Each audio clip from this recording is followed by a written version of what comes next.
आणि रॅक पॉईंटच्या बाबतीमध्ये एक विषय या ठिकाणी मांडलेला आहे। माझ्या मतदारसंघाला नगरही नको परळी नको, आम्हाला आष्टीला त्या ठिकाणी रॅक पॉईंट मागितलेला आहे।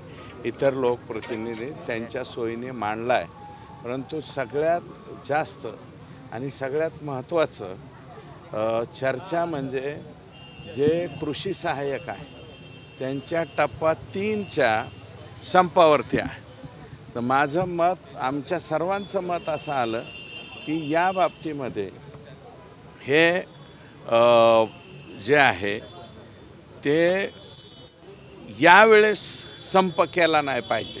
संप कोणत्या वेळेस करा, ज्यावेळेस शेतकऱ्याला आवश्यकता आहे त्यावेळेस कृषी सहाय्यकांनी संप केला नाही पाहिजे। आता माती परीक्षण आहे, शेतकऱ्याला मार्गदर्शन करणं आहे, अशा वेळी जर कृषी सहाय्यक हे तर संप करत असतील तर हे दुर्दैव आहे। अशा प्रकारच्या काही मागण्या आम्ही त्या ठिकाणी मांडलेल्या। कायदा सुव्यवस्थेच्या संदर्भामध्ये काल तुम्ही म्हटलं होतं कायदा व सुव्यवस्थेच्या बाबतीमध्ये आज इथे नाही तर उद्याच्याला मुंबईमध्ये बसण्याचं मुख्यमंत्र्यांच्या समवेत या बाबतीमध्ये बसण्याचा निर्णय झाला। मात्र आज त्या संदर्भात काही मारहाणी संदर्भात काय बोलणं झालं का? आम्ही तोच मुद्दा शिवराज देवटेचा मांडलेला आहे। तर त्याच्या बाबतीमध्ये आज सांगण्यात आलं इथे बसण्याच्या ऐवजी मुख्यमंत्र्यांच्या समवेत ही बैठक आपण घेऊ। शिवराज देवटेची भेट घेतलेली नाहीये, बाजूला मी त्या बाबतीत त्यांना काहीही बोलू शकत नाही। ते राज्याचे उपमुख्यमंत्री आहेत, त्यांनी भेट का घेतली नाही, का दिली नाही हा त्यांचा प्रश्न आहे। शिवराज देवटेला ज्यांनी मारहाण केली होती त्यांना देखील मारहाणीचा एक व्हिडिओ आला। हे बघा, हे जगलरी करण्याचे काम त्या ठिकाणी आहे। तो जुना कुठला तरी असेल आणि त्यांना कोणी मारहाण केली, काय केली, फक्त हे सोशल मीडियावरती यांना असं केलं म्हणून यांना असं केलं हे दाखवण्याचा केविलवाना प्रयत्न आहे। तो हा मुलगा याचा काहीही संबंध नाही। हा लातूर जिल्ह्यामध्ये त्याच्या आत्याकडे राहून त्या ठिकाणी शिक्षण घेतोय आणि शिक्षण घेऊन इथं गावी आला आहे आणि शेजारच्या गावामध्ये फक्त जलालपूरला सप्त्यामध्ये जेवायला गेला आहे। त्याचा आणि पूर्वीच्या भांडणाचा याचा त्याचा काही संबंध नाही, पण तरीसुद्धा तू अमुक भांडणामध्ये होता, तो म्हणतोय ना बाबा मी नव्हतो, माझा काही संबंध नाही, मी इथं आत्ता आलो आहे। म्हणजे त्या गुन्हेगारांनी कुठल्याही प्रकारची माहिती वगैरे न घेता डायरेक्ट केलेला तो हल्ला आहे आणि अतिशय निंदनीय आहे। अमानुषपणे त्या ठिकाणी मारहाण केलेली आहे आणि या मारहाणीच्या बाबतीमध्ये आम्ही थोडक्यात थोडं समाधानी याच्यामध्ये आहोत की 7 आरोपी त्या ठिकाणी अटक झालेले आहे। आणखी 13-14 म्हणजे 22 लोकांनी मारलेलं आहे। तर पोलिसांना आमची तीच विनंती या ठिकाणी राहणार आहे। आज लेखीपत्र तसं मी SP सुद्धा या ठिकाणी दिलेला। राहिलेले 22च्या 22 म्हणजे 22 मधले 7 गेले, उर्वरित जे 13 काय जे आहेत 12-13 ते आरोपी अटक झाले पाहिजेत आणि देवट्यांना त्या ठिकाणी न्याय मिळालाच पाहिजे अशा प्रकारची या ठिकाणी विनंती आहे। कारण एक घटना देवट्यांच्या बाबतीमध्ये झालेली आहे ती साधीसुधी नाही। मारलं ते मारलं, त्याचा व्हिडिओ केला आहे आणि ते किती बेकार पद्धतीने मारतायत तुम्ही बघा। आणि या बाबतीमध्ये निश्चितपणे कठोरात कठोर होईल। 307 वगैरे लागला आहे, किडनॅपिंगचा गुन्हा लागला आहे। गुन्हे कलम लावताना मला वाटतं काही कंजूसी पोलिसांनी केलेली नाही, परंतु हे जे गुन्हेगार आहेत हे सराईत गुन्हेगार त्या ठिकाणी दिसत आहेत। कारण यापूर्वीसुद्धा गित्ते आडनावाच्या एका तो बी मला वाटतं शहाणा माणूस आहे, दाढीवाला आहे, ह्या पोरांपेक्षा कितीतरी एज त्यांचं जास्त असेल, त्यालासुद्धा बेल्टने मारतायत, खाली पाडून मारतायत। अशा प्रकारचा सुद्धा एक व्हिडिओ त्या ठिकाणी बाहेर आलात। म्हणजे हे सतत मारामाऱ्या करणारीच गँग आहे आणि मला वाटतं मोठी गँग आता थोडीशी अंदर गेलेली आहे, त्याच्यानंतरची ही ज्युनियर गँग त्या ठिकाणी तयार केलेली आहे। हत्या प्रकरणातील आरोपी विष्णू चाटे यांनी जे डिस्चार्ज ॲप्लिकेशन केलं होतं ते परत माघारी घेतलेलं, दोषमुक्ती अर्ज केलेला तो माघारी घेतलेला आहे। नेमकी काय भीती वाटते का, कशामुळे घेतलं असेल? नाही, त्याच्यामध्ये मी माहिती घेतली काही ड्राफ्टच्या आणि याच्या बाबतीमध्ये आत्ता एक तर 1 तारीख झालेली आहे, त्याच्यामध्ये सरकारी पक्षाच्या वतीनं त्या जो काही आकानी अर्ज केलेला आहे त्याच्या बाबतीमध्ये ऑब्जेक्शन सरकारी पक्षाच्या वतीनं घेण्यात आलेलं आहे आणि फिर्यादीच्या वतीनं त्या ठिकाणी जे ऑब्जेक्शन घ्यायचे त्याला ही तारीख नाही, कदाचित पुढच्या तारखेला घेतील. ड्राफ्टेशनमध्ये कुठंतरी 1-2 ओळीच्या बाबतीमध्ये अडचण होती, मग त्याच्यावरती सखोल अभ्यास करून जे निकम साहेब आहेत, सहाय्यक वकील जे आहेत बाळासाहेब कोले आणि धनंजय देशमुख, हे त्या बाबतीमधला निर्णय करतात. जेलमध्ये व्हीआयपी ट्रीटमेंट सुरू होती, त्या संदर्भात तुम्ही देखील अर्ज देणार होतात. अर्ज दिलाय का? नेमकं दिलेलं आहे. मी त्याच्या बाबतीत रीतसर पत्र दिलेलं आहे. हे जे आरोपी आहेत, हे आरोपी कोणीही इथं ठेवण्यात येऊ नयेत अशा प्रकारची विनंती या ठिकाणी मी केलेली आहे. कारण इथले जेलमधले प्रशासनातले काही लोक हे काही जणांच्या बेल झाल्या तरी त्यांना जेलच्या बाहेर राहून देत नाही, काही सेवेकरी म्हणून जेलमध्ये राहत आहेत, अशा प्रकारची सुद्धा माहिती त्या ठिकाणी आलेली आहे. मुख्यमंत्र्यांसोबत बैठक संपवण्यासाठी बीड जिल्ह्यात एन्काउंटर केले पाहिजेत असं करुणा शर्मा म्हणाले. एन्काउंटर हा शब्द मी त्या ठिकाणी वापरणार नाही, कारण त्याच्यामध्ये हायकोर्ट, सुप्रीम कोर्ट बऱ्याच याच्या बाबतीमध्ये ऑब्जेक्शन्स येतात. एन्काउंटर नाही, परंतु या लोकांची धिंड मात्र काढली पाहिजे. यांना हातकड्या घालून पब्लिकच्या समोर ज्यांनी ज्या पद्धतीने मारलं आहे ना, समजा शिवराज देवटेला ज्या पद्धतीची मारहाण झालेली, अशा पद्धतीचं पोलिसांनी त्यांचा खाक्या जो आहे तो पब्लिकली त्या ठिकाणी दाखवावा, अशा प्रकारची विनंती आहे. पोलिसांची सुंदरी ही त्यांना जरा कळली पाहिजे असं माझं मत आहे. अण्णा, मुख्यमंत्र्यांसोबत बैठकीचं तुम्ही सांगितलंय, साधारणतः कधी अपेक्षित आहे ही बैठक आणि तुमचं काय त्या दृष्टीने मागणी आहे? उद्याच्यालाच वेळ मागितलेली आहे. कदाचित उद्या जर नाही मिळाली तर परवापर्यंत मिळेल.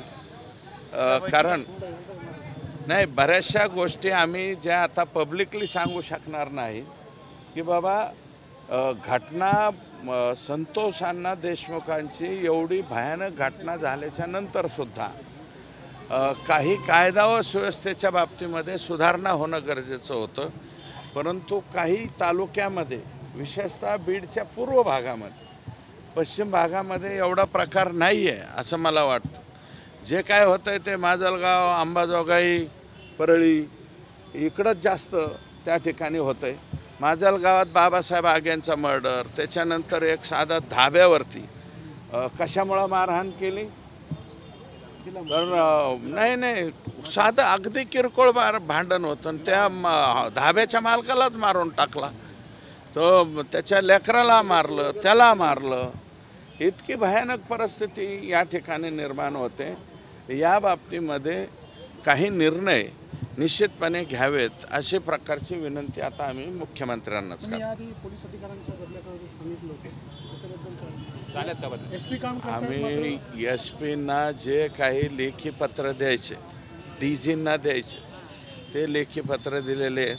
बघूयात आता जनरल काही बदल्या आहेत, त्याच्यामध्ये एसपी काय काय निर्णय घेतात, किंवा डीजी लेवलच्या अधिकाऱ्यांना सुद्धा आम्ही तक्रारी दिलेल्या आहेत, आयजींपर्यंत तक्रारी गेलेल्या आहेत. जे काही लोक फक्त पोलिसांचं काम करायच्या ऐवजी फक्त काही राजकीय पक्षांच्या नेत्यांसाठीच राबतात, असे काही पोलीस दलातले ठराविक लोक आहेत, ते इथून बीड जिल्ह्यातून उचलून बाहेर टाकल्याशिवाय ही परिस्थिती सुधारणार नाही. उद्याच्या बैठकीमध्ये कोण कोण राहणार यांना? उद्याच्या बैठकीत आता ते तुम्हाला कशाला सांगू. बीडमधून DCM राहतील, बाकीचे जे कोणी इतरही लोकप्रतिनिधींनी मागणी केली ना, मी एकट्याने थोडीच केली, बाकीचेही सर्व लोकप्रतिनिधी त्या ठिकाणी येतील. हिंदू नामावलीवर मुंबईमध्ये बैठक झाली होती, त्यानंतर जिल्हा प्रशासनाने आढावा देखील नाही, आता आढावा दिलेला आहे. त्याच्या बाबतीमधले तो रिपोर्ट माननीय विभागीय आयुक्त यांनी तिकडे पाठवलेला आहे. आणि खरंच काय, बिंदू नामावलीमुळं फक्त काही एका दुसऱ्या घटकाचं वगैरे नुकसान नाही झालेलं, ते कोणी लक्षातच घ्याय नाही. उठलं सुटलं की ते आपल्या जिल्ह्यामध्ये हे आणि हे असं प्रकार करतात. तसं नाही आहे. याच्यामुळं शेड्यूल ट्राईब अफेक्टेड झाला आहे, शेड्यूल कास्ट अफेक्टेड झाला आहे. OBC-सुद्धा जवळजवळ 232 जागा अदर बॅकवर्ड क्लासच्या सुद्धा या ठिकाणी त्या ठिकाणी इतर घटकांनी घेतलेले आहेत. माझं मत असं आहे की जो स्पष्ट अहवाल आता समोर आलेला आहे जिल्हा परिषदेचा, तो जिल्हा परिषदेचा अहवाल पाहता बरं फक्त बदल्या आणि एवढंच नाही झालं तर ज्यांचे आई वडील कोणी नोकरीत होते, अनुकंपा धर्तीवर ज्यांच्या नोकऱ्या लागायच्या त्या पोरांचे, ते कोणत्याही कॅटेगरीचे असतील, ते काही एकट्या ओपन कॅटेगरीचे नसतील, VJNTचे नसतील किंवा SC STचे नाही, ज्यांचे वडील वारलेत 12-12 13-13 वर्ष झालं, बरं आता ते काही पोरं जर ते यजबार झाले तर त्याची जबाबदारी कोण घेणार? हे सगळे प्रश्न या जिल्ह्यामध्ये निर्माण झालेले आहेत. उठलं सुटलं की कुठं दोनच याच्या बाबतीमध्ये जी चर्चा होती, दोनच बाजूची, ती दोन बाजूची चर्चा तुम्ही करू नका. माझं मत असं आहे की मीडियानी तो जो अहवाल या ठिकाणी जिल्हा परिषदेकडून गेला आहे तो नीटनाटका बघा, किती अतिरिक्त लोक आहेत, काय आहेत आणि त्याच्यामुळं सगळ्या घटकावर कसा परिणाम झाला आहे हा एकदा पाहून घ्यावा. शेड्यूल ट्राईबच्या 200 जागा जर तुम्ही अडवून म्हणजे 200 जागा 209 का 207 जागा STच्या त्या ठिकाणी भरल्या जाऊ शकतात या जिल्ह्यामध्ये. मग या जिल्ह्यातला शेड्यूल ट्राईब इथला असेल, नांदेडचा असेल किंवा कुठलाही महाराष्ट्रातला कोणताही शेड्यूल ट्राईबचा माणूस अर्ज करू शकतो. मग STसुद्धा 207 जागेवरती अफेक्टेड झालेला आहे, शेड्यूल कास्ट अफेक्टेड झालेला आहे. त्याची संख्यासुद्धा 50च्या आत नाही आहे, ती जास्त आहे. OBC 232च्या आसपास अफेक्टेड आहे. याचा काही अभ्यास नसणारे लोक हे फक्त सोशल मीडियावरती काहीतरी वेगवेगळं बोलतात. काही ठराविक नेते मंडळी त्यांना कशाही म्हणजे शेंडाही माहीत नाही आणि बुडखाही माहीत नाही, ते सुद्धा 100 बिंदू नामावली बोलतात. हे जरा दुर्दैव आहे असं मला वाटतं. शिक्षक बदली घोटाळा शिक्षक भरती घोटाळा सुद्धा बऱ्यापैकी या ठिकाणी झाल्याचं बरेच लोकांच्या कंप्लेंट्स आहेत. माझ्याकडे काही कंप्लेंट आल्या तर बघूया, आम्ही अधिवेशनामध्ये तर देऊच, परंतु माननीय शिक्षण मंत्री आणि ग्रामविकास मंत्री या दोघांकडे त्या बाबतीमधली तक्रार मी स्वतः करणार आहे. हे मागच्या तारखा दाखवून जे अतिशय चुकीच्या पद्धतीने आणि त्यातही बिंदू नामावली वगैरे न तपासता सुद्धा अनेक लोकांच्या ऑर्डर दिल्या गेलेल्या आहेत. काही शिक्षक देता येत नाही तर मला वाटतं नॉन टेक्निकल म्हणजे नॉन टीचिंग स्टाफ का काय म्हणतात, त्या स्टाफमध्ये मोठ्या प्रमाणावरती ऑर्डर चुकीच्या पद्धतीने देण्याचं काम या ठिकाणी झालं आहे, अशा प्रकारची तक्रार. आजच्या या दौऱ्यात VIP प्रोटोकॉल पाहायला मिळाला आणि तो फटका इतका बसला रुग्णांना की परळीच्या रुग्णालयात 8:30 ते 4 रूम हातात देऊन तिकडे जाऊन डबा असेल किंवा त्यांच्या गोळ्या वगैरे असतील बाहेर पेशंटचे नातेवाईक बसलेले. आणि एवढंच नाही, तुम्ही समोर बघू शकता की आज जिल्ह्याभरातून लोक इथं आले होते, त्यांना सकाळपासून इथं थांबवून ठेवण्यात आलेलं आहे. जिल्ह्याच्या ठिकाणी सुरक्षेचा अतिरेक होतोय का आणि सामान्यांना त्रास होतोय का? मला वाटतं पोलिसांनी एवढं कडक वगैरे करू नये, रुग्णांच्या बाबतीमध्ये त्रास होऊ नये VIP प्रोटोकॉलचा, आणि जास्तीत जास्त संख्येनं या ठिकाणी जे लोक आलेले आहेत. आपल्या जिल्ह्यामध्ये काय आहे की काल बंद पुकारण्यात आला होता, नंतर तो पाठीमागं घेण्यात आला.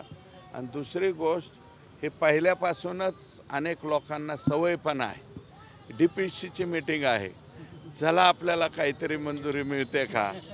आता आज कशाची मंजुरी मिळायची, आज फक्त फॉर्मली हा जो आराखडा आहे त्या आराखड्याला मंजुरी दिली. त्याच्यानंतर माननीय पालकमंत्री आणि उपमुख्यमंत्री जे आहेत ते डिस्ट्रीब्युशन करतील, त्याच्यानंतर मिळेल.